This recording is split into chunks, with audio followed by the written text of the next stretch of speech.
questão mais atual. Hoje o Cefet ficou, passou esse momento, a discussão ela teve digamos assim, ela perdeu um pouco o time e ela ficou meio perdida. E de lá para cá nós temos discutindo, mas do meu ponto de vista não foi discutido com a profundidade que o tema merece. E surgiu um fato novo, que foi a questão do Instituto. O governo federal colocou essa possibilidade do Instituto. Eu, particularmente, sou simpático à Universidade Tecnológica. Durante toda a minha trajetória, sempre achei que nós transformaríamos em Universidade Tecnológica em algum momento da nossa história, apesar de achar que nós perdemos esse momento, de fazer isso junto com o Cefet Paraná, mas eu acho que era possível. Agora, com o atual governo, eu acho bastante difícil essa transformação. Eu acho que, para ser universidade, nós vamos ter que esperar um momento posterior. E o governo nos fez uma proposta de instituto que ela não foi discutida na casa. Essa não foi. E é de diretoria de uma forma, onde só eles tomaram a decisão, optaram por permanecer Cefet. Então, eu creio que isso está bem resolvido. Mal resolvido porque não está discutido profundamente. Então, todos têm uma vontade muito grande de discutir. Mas, do ponto de vista para disputar essas eleições, nós estamos candidatando a diretores do Cefet. Essa opção foi tomada. Então, eu sou candidato a diretor-geral do Cefet-MG. E é nessa lógica que eu me predisponho a candidato e acredito que o diretor-geral do Cefet-MG tem que caminhar de acordo com a vontade da comunidade. O diretor não é dono da escola, não pode decidir pela escola o tempo inteiro, nem pode levar a escola na direção que a escola não queira. Agora, nós temos, e colocamos isso no nosso projeto, o mecanismo de saber o que a comunidade quer. É o plebiscitário. Só tem esse jeito. Até porque quando você manda alguém representar você, ele costuma representar de forma diferente. Então, nós achamos, colocamos no nosso projeto, aliás, nós somos os únicos que temos isso com muita clareza. Nós não vamos tomar decisão pela comunidade. Nós vamos perguntar para a comunidade depois de amplo debate. Porque se perguntar também sem debater, aí pode ser uma tragédia, né? Então, nós temos aí uma consciência muito grande que o futuro da instituição, ele depende de todos nós, porque todos nós vivemos nesse momento. Nós somos transitórios, a instituição é maior que todos nós, e nós vamos fazer isso de forma plebiscitária, caso essa demanda venha acontecer na nossa gestão. Muito obrigado.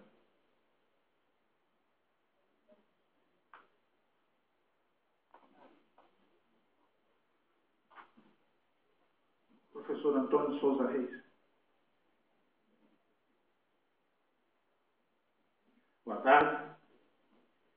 Senhores, realmente é uma questão difícil de ser avaliada sem antes nós termos o que é realmente, o que representa essa mudança para a instituição como um todo, Eu acho que antes da gente tomar uma definição dessa, a gente caminhar, saber para onde a gente vai caminhar, se é Cefet, se é IFES, se é a universidade, eu acho que nós temos que ter uma preocupação primordial, que é a nossa carreira. Como ela fica? Como fica a nossa carreira? Ela permanece como está? Ela vai alterar? Nós vamos ficar congelados como universidade? Nós vamos ficar congelados como isso? Nós temos que ver. E você viu o que aconteceu com a aposentadoria? Nós tínhamos uma aposentadoria garantida, tudo ali apertadinho, de repente vem emenda 47, emenda 45, emenda 20, aí a coisa mudou toda. Tudo muda, gente. Então nós temos que primeiro analisar concretamente o que há de bom nessas mudanças para a nossa carreira. Nós vamos aposentar e precisamos ter garantido nossos direitos. Segundo, temos que preocupar com até aqui conquistado pelos nossos alunos. Hoje nós temos quantas vagas?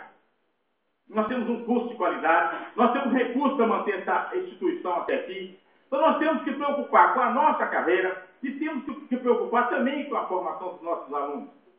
É o nosso maior patrimônio, que é a formação dos nossos alunos.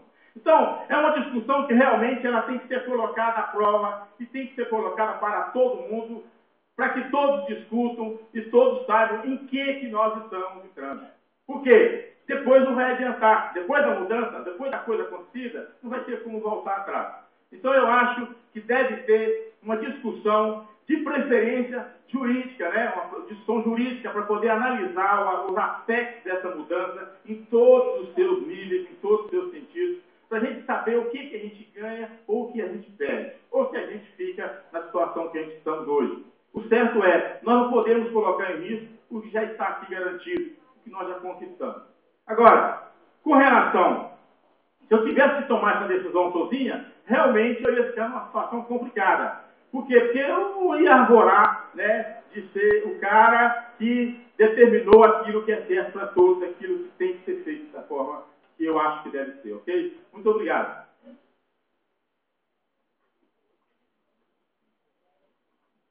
Professor Rogério Ovidio Rosa.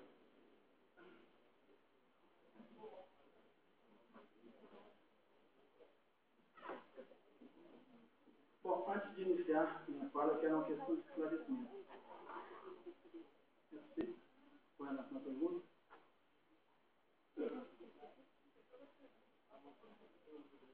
Bom, nós sabemos que, conforme a pergunta, ela orienta a resposta. Então, eu acho limitante essa pergunta no que ela restringe a resposta quanto à questão do apoio ou não à questão da transformação do CEPET em universidade tecnológica, que fica parecendo que é a única opção. Então, ela restringe a fala do candidato. Segundo aspecto, não está muito claro essa pergunta, qual é o significado da transformação do CEPET em universidade tecnológica? Significado? Essa pergunta não está muito clara. E outra, caso essa transformação não se efetive, é quando? Vocês querem essa transformação, o CEPET entende o que disso? Caso ela não se efetive, está quando?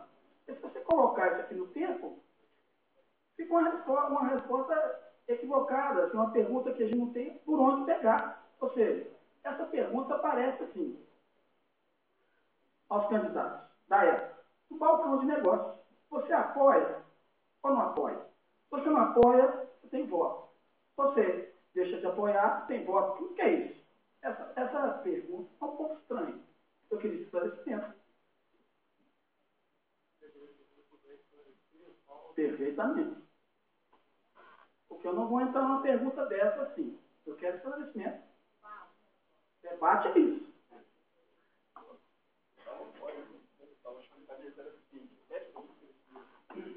Vou tentar, né? Porque a inspiração às vezes não vem na mesma hora.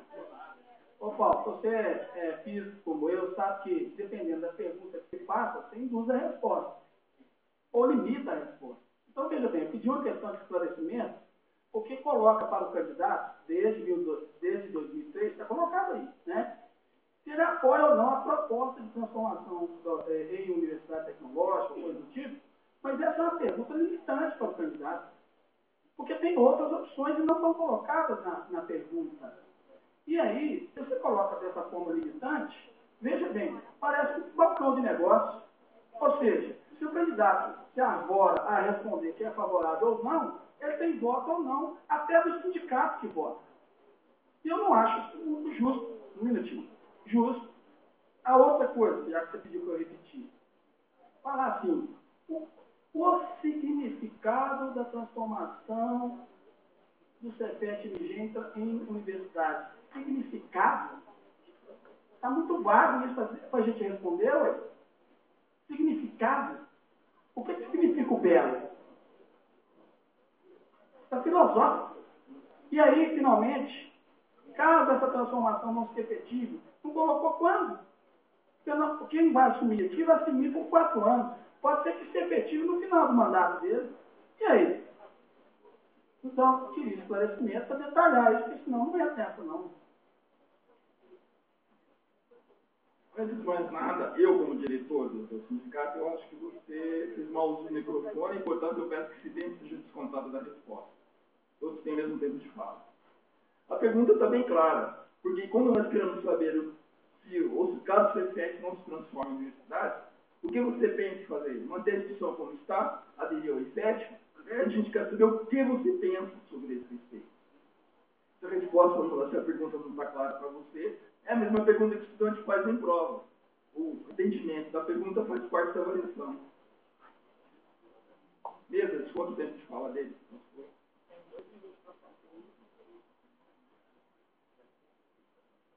Obrigado, viu, Fausto, pela consideração de sempre. Perfeito. Pode contar o tempo? Então vamos lá. Bom, gente, a minha opinião agora sobre essas questões, se é IFET ou Universidade Tecnológica, como esclareceu aí o nosso nobre presidente, há pouco tempo até membro do Conselho Diretor, ele esclareceu para nós a seguinte questão. IFET ou Universidade Tecnológica? Parece que nós temos só essas opções.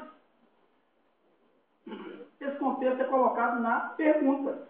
Escolha A ou B. Por isso que eu perguntei se a pergunta é limitante.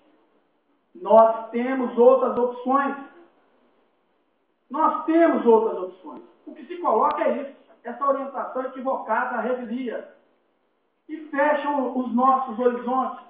Nos vendam os olhos. Colocam viseiras nos nossos olhos. E ainda limitam a nossa fala. É assim que a gente quer ser IFET ou Universidade Tecnológica? Bloqueando quem quer se manifestar? Bloqueando quem quer esclarecimento? Que conduta cidadã é essa? Nós temos, sim, uma ideia, está no nosso blog de campanha, de que essa instituição já é modelo para o Brasil. Já é. Qual modelo? O governo federal aprovou Promatec, tá certo? Aprovou IFET e vai aprovar outras coisas. Mas o governo federal, desde antes, não tem ainda um modelo educacional para se basear. Eles foram visitar até a China. Ótimo. Mas lá perceberam claramente que não dá para colar o modelo chinês aqui de educação. Então, veja. É o Cefet que vai ter esse modelo do jeito que já está. Estamos numa estrutura verticalizada e horizontalizada. Temos representação em todos os municípios, praticamente, do estado de Minas.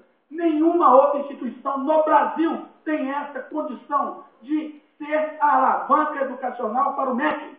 Nós já somos essa importância para o Brasil agora. Quem não reconhece isso é um ignorante educacional.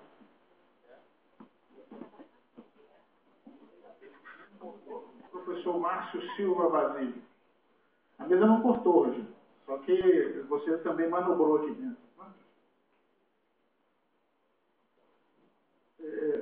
Boa tarde a todos, boa tarde, colegas, boa tarde, técnicos administrativos, boa tarde, alunos, boa tarde, companheiros da mesa, candidatos. Eu acho que o modelo, né, que a gente optou por ele, já não é de hoje, é o modelo da Universidade Tecnológica. A instituição vem trabalhando nesse modelo desde fevereiro de 98, né, através do conselho diretor, na época, do professor Alexandrino, em que se estuda, que se planeja, que se avalia e que se busca esse modelo. Então, a pergunta, né, qual será o significado da transformação do Cefet à Universidade Tecnológica para eu, como candidato, eu acho que é o coroamento de um trabalho que vem sendo feito. Vem sendo feito, agora é preciso ainda definir como se terá esse modelo. Obviamente que isso não está preparado, a gente não está hoje preparado politicamente para essa transformação. Existe projeto e existe uma necessidade muito grande de se estabelecer o que é essa Universidade Tecnológica. Essa Universidade Tecnológica, como ela é conhecida hoje, né, ou como a gente entende ela, e aí a gente candidato, né, a gente há 13 anos vem trabalhando nesse modelo. Acho que todas as ações que foram feitas e foram tomadas ao longo desses anos, que grande monta no Cefet, foram visando essa transformação. A organização administrativa, né, com as suas diretorias, a verticalização do ensino, a capacitação dos professores, o trabalho em cima dos conceitos institucionais, todo esse trabalho foi visando um objetivo que começou há muito tempo. Apoiado, inclusive, pelo MEC, em 2005, se vocês olharam no site, tem um histórico, né, então, aquele mini site da universidade, um histórico desses trabalhos. Em 2005, o MEC fez um seminário, apoiou esse seminário de transformação do CEPET. E, obviamente, que era, né, que a gente contava com o apoio do MEC para que isso acontecesse. Em um determinado momento, ao longo do caminho, o MEC mudou de ideia, mudou o político, mudou a política, mudou a cabeça, e aí nos obrigaram, nos forçaram, ou quiseram que virasse um modelo que já não cabíamos mais, porque já tinha passado do limite, né, estabelecido para os institutos federais. Então, não faz sentido, depois de um trabalho de tanto tempo, voltar atrás e caber naquele modelo. É importante que a gente defina a verticalização é fundamental nesse modelo, isso tem que ser muito bem esclarecido. É importante que essa universidade ela seja baseada nos cursos técnicos, na experiência que a gente tem de curso técnico, na vivência, na história da instituição, de 100 anos em cima dos cursos técnicos, que a partir dele se permitiu a evolução tanto dos professores quanto da pedagogia, para que nucleasse os cursos de graduação e, posteriormente, os cursos de pós-graduação. Então, esse modelo verticalizado, embasado, ancorado em cima de um modelo, né, que a gente já conhece, que a gente sabe como é, que é o técnico, ele é o modelo que tem que prevalecer no meu entendimento. A verticalização ela funciona na pesquisa, na extensão, os alunos migrariam em grupos de pesquisa, com todos os níveis, aumentaria o financiamento, eu acho que isso é fundamental, aumentaria a qualidade do nosso trabalho, em todos os níveis, isso é fundamental. Eu acho que, caso isso não se concretize, e aí obviamente que é nos 4 anos, porque fora disso não interessa, a gente vai batalhar pelo menos para permanecer CEPET, enquanto aguarda a possibilidade de transformar em universidade, porque a transformação é política, não é técnica. Muito obrigado. Por fim, professor Antelmo Xavier.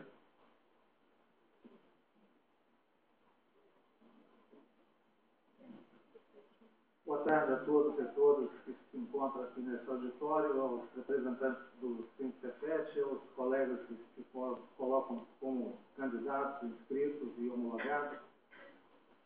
A esse pleito do dia 28, eu enviei, como disse aos senhores, bem cedo, mas parece-me que às vezes as logísticas não permitem que a gente tenha as coisas ocorrendo no momento exato.